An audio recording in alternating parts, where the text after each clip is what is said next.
Crime stories like Leverage are some of the greatest series to learn from if you wish to create complications in your plot without characters holding the idiot ball. For those who don't know what Leverage is, it was a crime dramedy that follows the exploits of Leverage Consulting and Associates, a team of heroic criminals led by a former insurance investigator. The rich and powerful take what they want, they steal it back for you. If you've been around this channel before or know about what I write, you'd understand why this is my jam. Though what I've not shared in detail is just how much I love Leverage. When it comes to writing, Leverage can be thanked for everything here. Have you ever watched overly sarcastic productions? Red there references Leverage and openly enjoyed it, but compared to me, Red merely adopted Leverage. I was born in it, molded by it. So much so that I cut a long paragraph out of this script that would go into my vast love of Leverage because of how self-indulgent it was. Regardless, what I want you to know is that everything I've built as a writer can be summarized as me first copying and then now emulating my heroes. And one of the reasons why the series resonated with me so much is that the protagonists are hypercompetent. A little something I learned about the capered genre from so many sources is that one of the biggest appeals is seeing experts at work. John Rogers has a term for this that might get this video demonetized on YouTube if I say it, so I'm going to rebrand it as a proficiency plot. Regardless, I'm a huge fan of watching characters be clever and work hard. It's what I relate to most. But, as I learned from writing it, you still need to figure out how to create complications. Which brings me around to the topic at hand. How do you create barriers and obstacles in these types of stories without making protagonists seem dumb? I have a list of tactics and techniques I've picked up along the way which I'll pass along to you.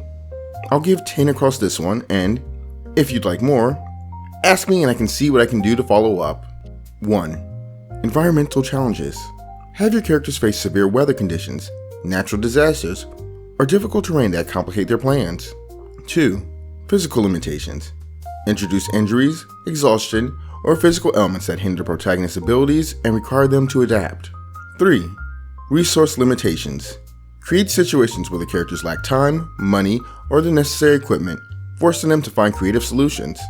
And hey, if you think I'm competent and want to help me with my resources, join the channel membership. If you can't afford that, simple things like liking, commenting, and spreading my videos to others means the world. 4. Ethical dilemmas. Present moral choices where there are no easy answers, adding depth and complexity to their decisions. 5. Unexpected events. Throw in surprise incidents like sudden attacks, accidents, or portrayals that disrupt the protagonist's plans. 6. Tech fails. Incorporate believable technological failures, such as a system crashing or hacking, which creates obstacles for the characters. 7. Emotional struggles. Characters can face emotional or psychological challenges that complicate their actions. For instance, fear, grief, and unresolved trauma can hinder their performance realistically. 8. Time pressures. Impose tight deadlines or timing issues, creating natural tension and forcing characters to make tough decisions under pressure. 9. Legal barriers. Introduce legal issues, red tape, and bureaucracy hurdles that create realistic complications for the characters. 10. Social and cultural factors. Use social norms, cultural differences, and public opinion as barriers that the characters must navigate carefully. Again, this is far from the only things I can say about these types of stories that focus on hypercompetent leads. If you want to keep learning about things you can do with characters who carry out plans, particularly on structuring the plans, I recommend this video I made on ocean and Italian job structure. It's one of those videos that was just a passion project I needed to get out of me.